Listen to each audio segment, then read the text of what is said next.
Greetings. Nhasi tiri kuda kudzidza pamusoro the interpretation of Venn diagrams.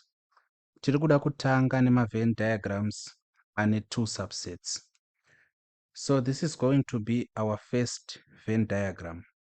We have two subsets, A na B.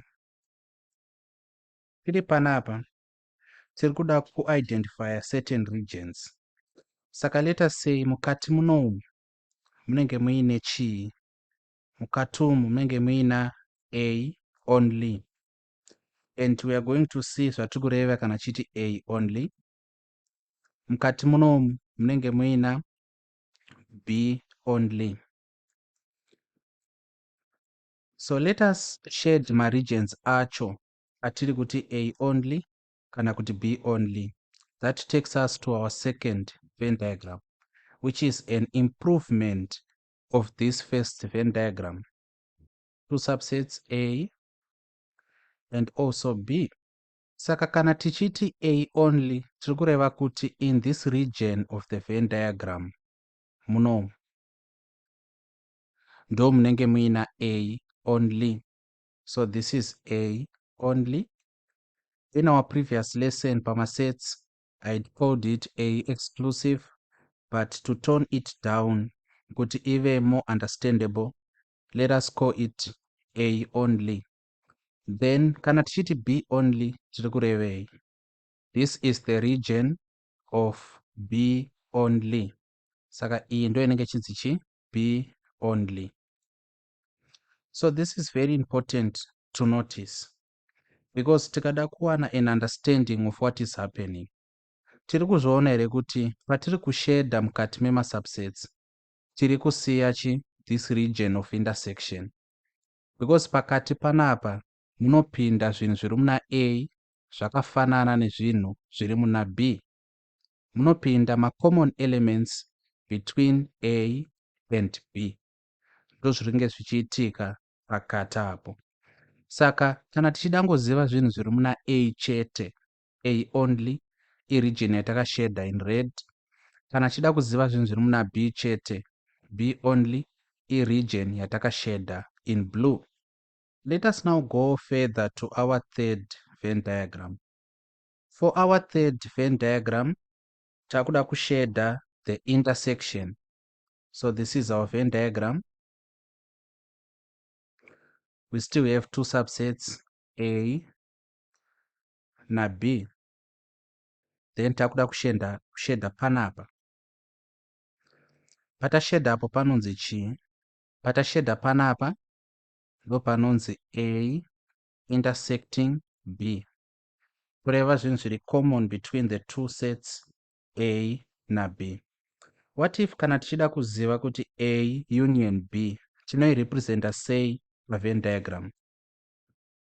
That takes us to our fourth Venn diagram. Tiri panapa we have two subsets, A and also B. Patiri kushedha pese apa mukati mema-subsets, shading everything.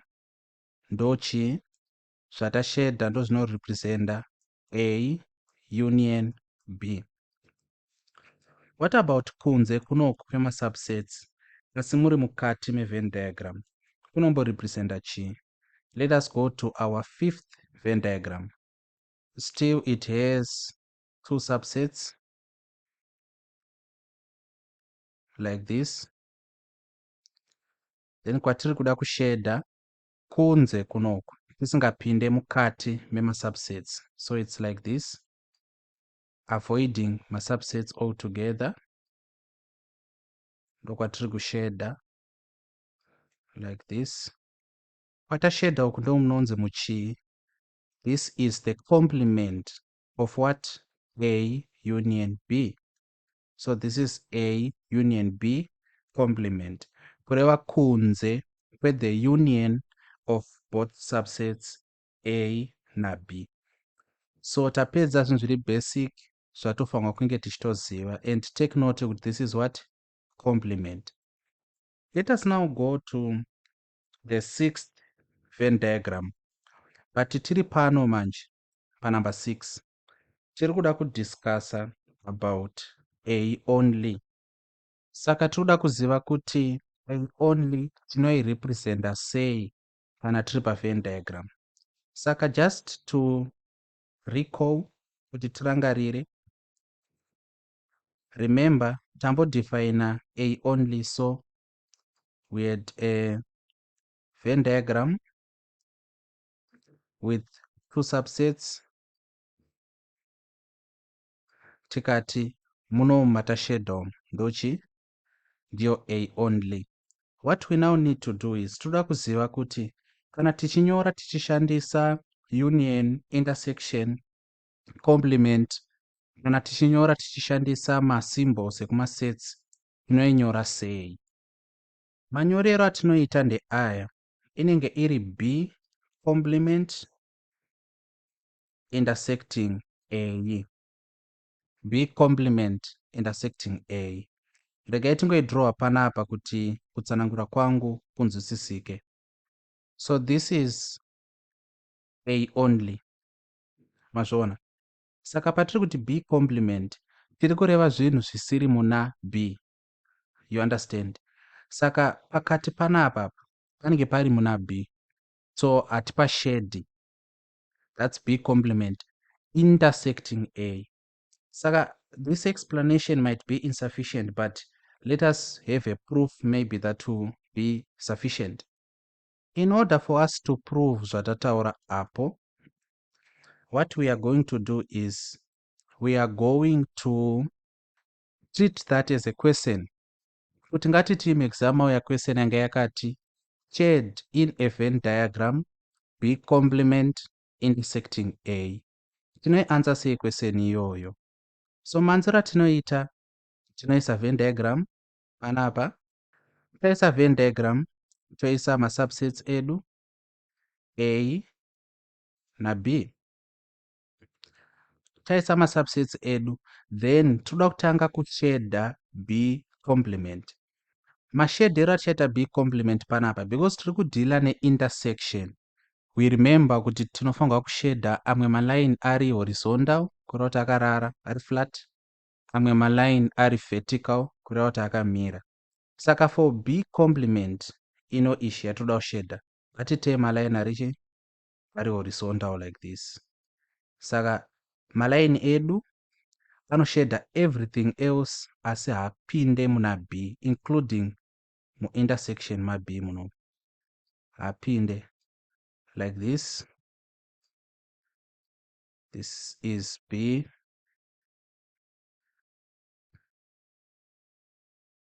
Saka tiri kusheda. So tasheda kunze kwese tika avoida b. That is the complement of b. Tiri papo manje. Let us shade a.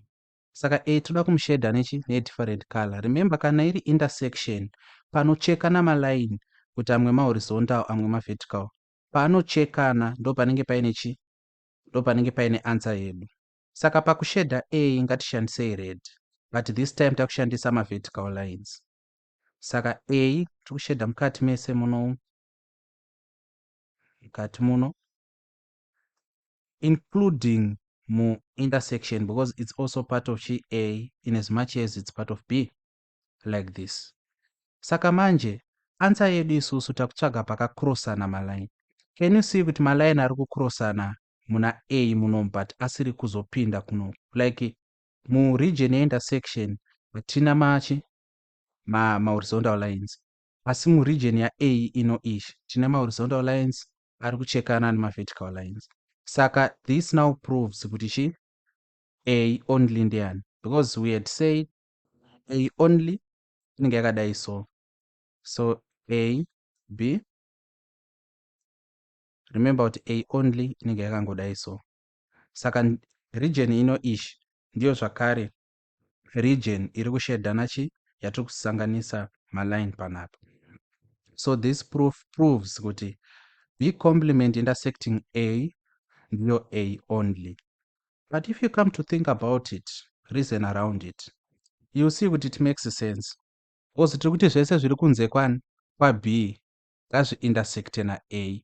Saka patati zvese zviri kunze kwa b tabva tatu eliminata ka point kanaka ke intersection, tobva tati ngazvisangane na-a. Kunyange a achizopinda muintersection, but maline aya mahorizontal hakwanisi kupinda muintersection. So I hope kuti a only tainzwisisa. Let us now do b only. Tava pa number 7 takuda kuita b only. Then b only taitsanangura kuti inenge yakadai so. We have a and b. B only iri shaded ish. Atakuda kuziva kuti manje kana tichinyora insert notation inonyorwa sei. Saka b only inonyorwa yakadai so. Tinoti a complement intersecting b. Saka a only inenge iri chi b intersecting a. Yatiri kuti a only yacho ndiyo inenge iri intersection yacho nani na b complement. Kana taku b only takuti a intercept a complement intercepting b.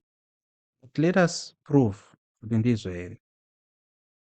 So I want you to pause panapa and try to prove on your own. Kuprova kwacho tokutreata a complement intersecting b as a question. So I want you to answer the question. Question yacho inenge ichiti show a complement intersecting b on a Venn diagram. So I want you to answer that question. Let us now do it together. I hope my solution and yours are the same. We are going to have a Venn diagram. We are going to have two subsets, A and B. Then, toda kushare A complement. A complement, tinoshare say. Apa patiashanza two different lines, horizontal and vertical. But I am choosing, for now, let me choose my vertical lines for A complement. So A complement, tikushare everything else. Tichisiachi. Making sure again kuti hatipindi muna A kunyangwe nemuchi intersection region, because it's also part of A even though it's part of B. Saka pakushedha panapa, remember kuti muna B tinomukrosa, matinoavoida ndo munani muna A like this. Saka mashedhero andiri kutoita ndiwo chaiwo chaiwo, hatina nguva yekuita zverula muexam. Saka ukatonzi ushedhe, shedha nemaoko ako, just try to make it tidy. Okay, let us now shade B. Pakushedha B machita kushandisa ma horizontal. But remember tichishedha B tofanira kuishedha yese including nemu intersection like this. Can it be seen kuti pane cross checking kana kuti pari kucrossa malines horizontal nema vertical zvakafanana nezvataisa pamusoro panapa. This proves kuti our solution A complement intersecting B is the correct solution. So this is it. This document, I'm going to provide it to you for future reference, but this is how it's done.